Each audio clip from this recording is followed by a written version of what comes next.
Politics is the first major extensive book on different forms of political organization. And Aristotle discussed oligarchy, and, kings, and so on, and decided that of all the systems, democracy was probably the best. Didn't love it that much, but he said it's better than the others. But he pointed out the same problem. He was talking about Athens, not about a country. But he said in Athens, if everyone had the vote, the majority of the poor would use their voting power to take property away from the rich. And he also felt that that was unjust. And he provided a solution, but it's the opposite of Madison's. Aristotle's solution was to reduce inequality. So then the problem wouldn't arise. And he proposed what we would now call welfare state measures, common meals, things like that. Madison's solution was reduce democracy.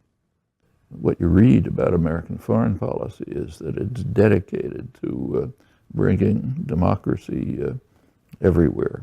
What the press sometimes calls our yearning for democracy. You take a look at policy, and it's quite different. In fact, there are extensive studies, scholarly studies by very mainstream, in fact, rather conservative authors. The main scholar who works on this topic, most respected scholarship, is by a man named Thomas Carruthers, who describes himself as a neo-Reaganite. He was in Reagan's State Department working on democracy promotion issues, so he's not giving a radical critique by any means.